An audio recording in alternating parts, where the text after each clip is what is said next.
Baik, sebelumnya apakah suara saya sudah terdengar? Assalamualaikum warahmatullahi wabarakatuh. Selamat pagi dan salam sejahtera untuk kita semua. Sebelumnya terima kasih banyak kepada teman-teman yang sudah meluangkan waktunya untuk mengikuti webinar pada pagi hari ini yang akan membahas tentang bagaimana pengaplikasian Project Capstone dalam sebuah ide bisnis. Mungkin sebelumnya izinkan saya untuk memperkenalkan diri terlebih dahulu. Saya Vanessa Diana, merupakan mahasiswi dari Universitas Negeri Surabaya yang saat ini sedang mengampu program studi S1 Teknik Informatika. Selain itu, saya juga merupakan salah satu peserta studi independen batch 6 di Bisa AI Academy sebagai UI UX Designer.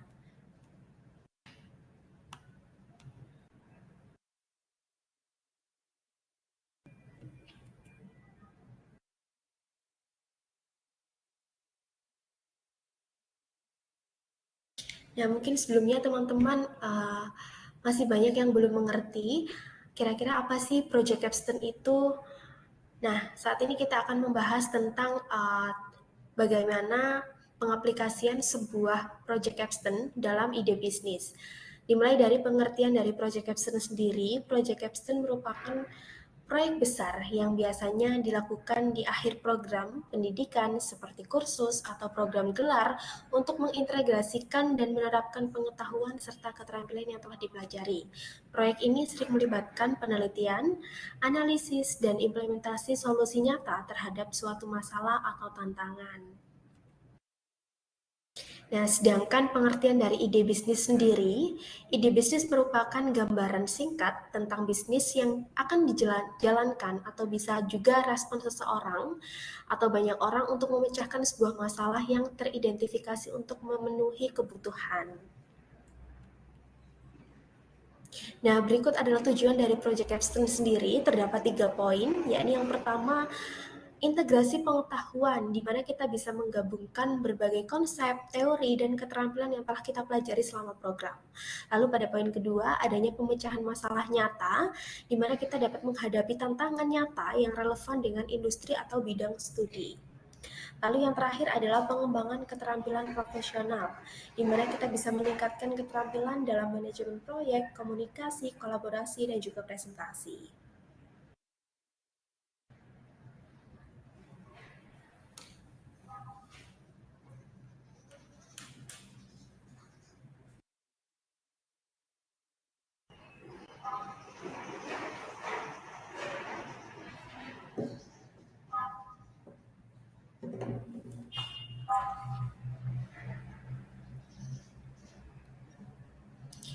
Nah, setelah membahas tujuan, kita juga akan membahas seberapa penting sih Project Capstone ini diimplementasikan dalam sebuah ide bisnis. Mengapa Project Capstone itu penting untuk pengaplikasian sebuah ide bisnis?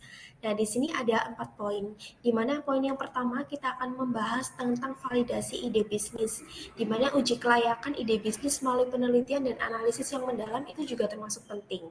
Lalu yang kedua, adanya prototipe produk atau layanan di mana kita nantinya bisa mengembangkan dan menguji prototipe yang dapat menjadi pasar produk atau layanan bisnis.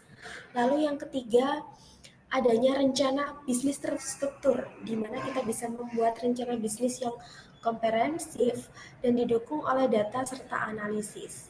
Lalu yang terakhir, kita bisa membangun jaringan profesional seperti berinteraksi dengan mentor, investor, dan pemangku kepentingan lainnya yang dapat mendukung bisnis di masa depan.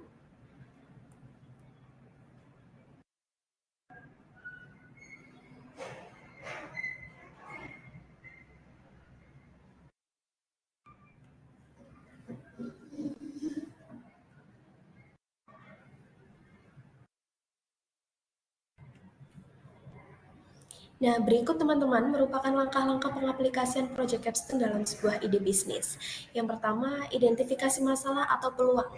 Di sini terdapat 2 poin. Yang pertama adalah analisis pasar, di mana kita bisa melakukan penelitian pasar untuk mengidentifikasi kebutuhan dan peluang.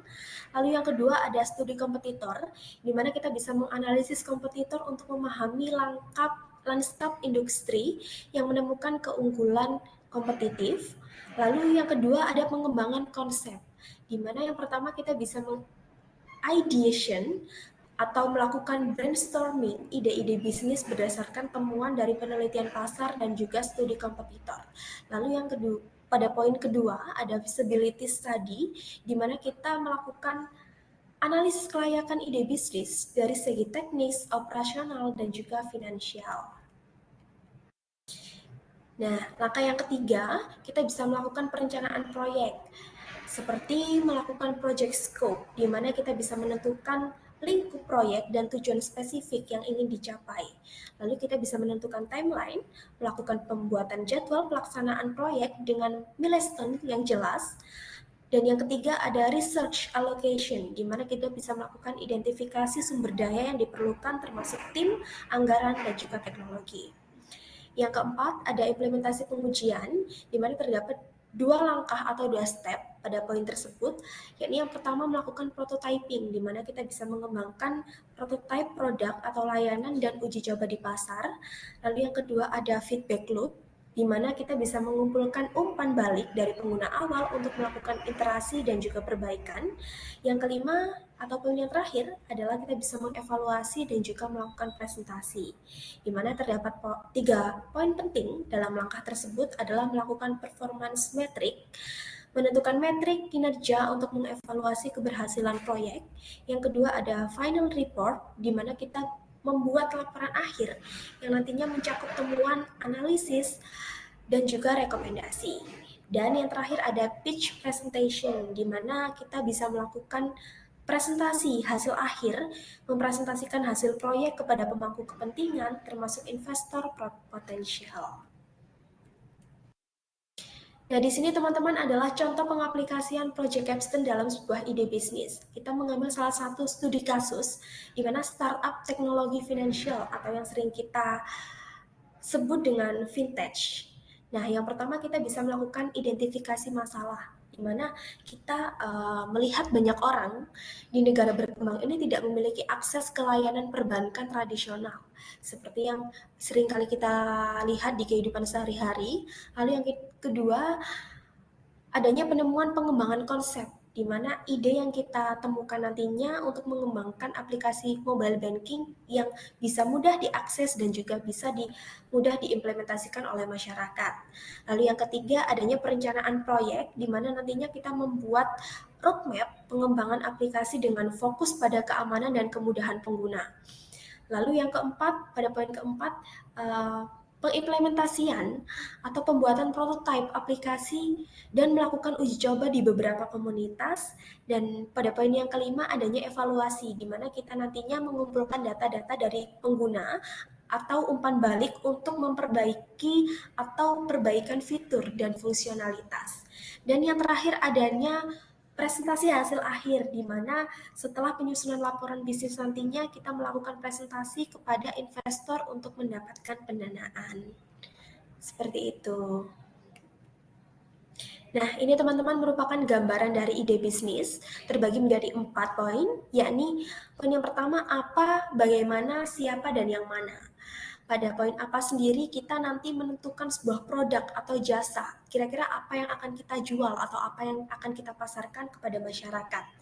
Lalu bagaimana menentukan bagaimana teknis atau bagaimana strategi tentang penjualan produk atau jasa yang sudah kita temukan idenya atau sudah kita kembangkan. Lalu siapa yang akan menjadi target sasaran atau siapa nanti yang akan menjadi pasar yang bisa membeli produk kami, produk kita. Lalu yang terakhir adanya yang mana, di mana kebutuhan pelanggan yang mana yang dapat kita penuhi atau yang dapat terpenuhi. Nah, di sini adalah beberapa sumber ide bisnis, yakni ada 6.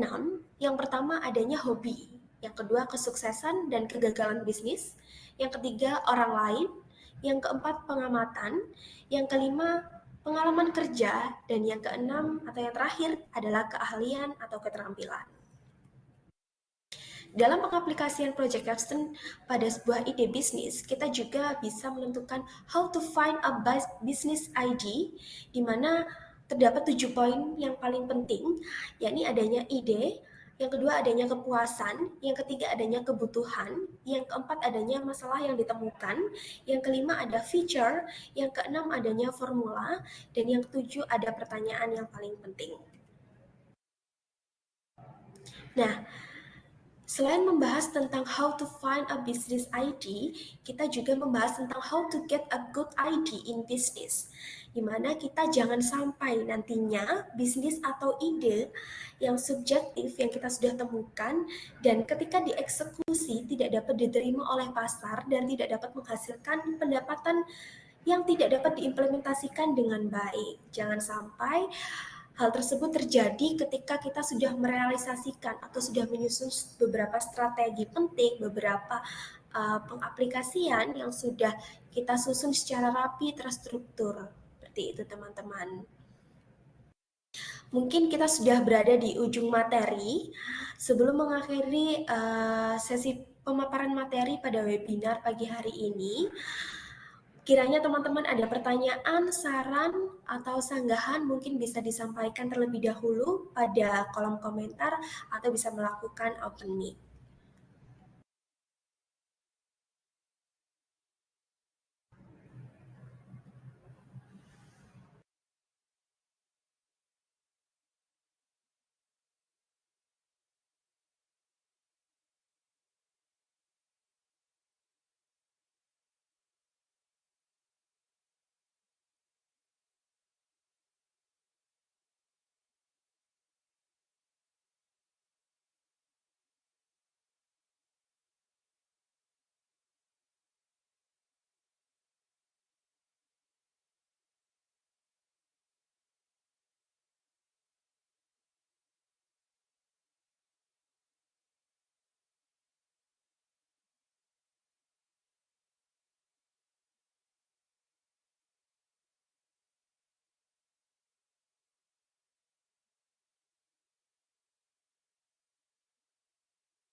Iya, pertanyaan dari Kak Elsa.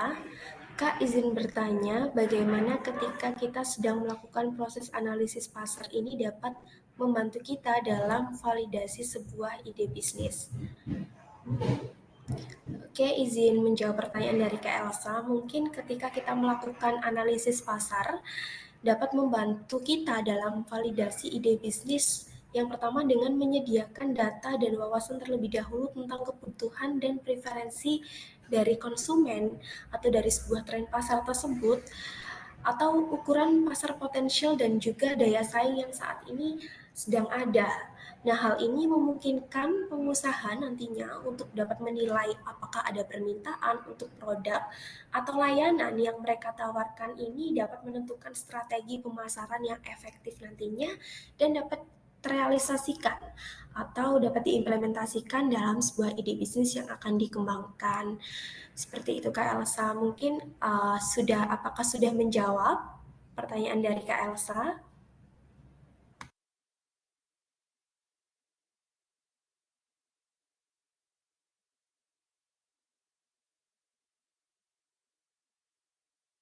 Baik, terima kasih kembali Kak Elsa.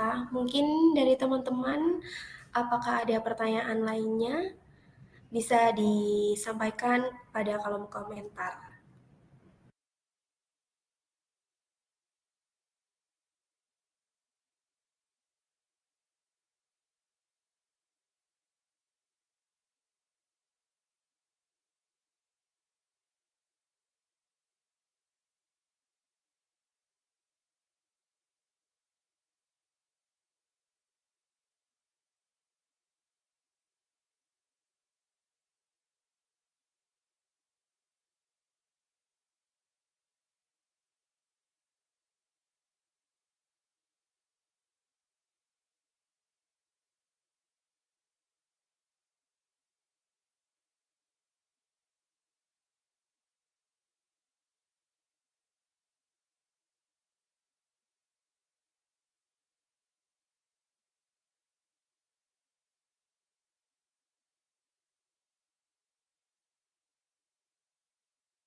Baik, karena dirasa sudah cukup, mungkin dari teman-teman sudah tidak ada yang ingin dipertanyakan kembali.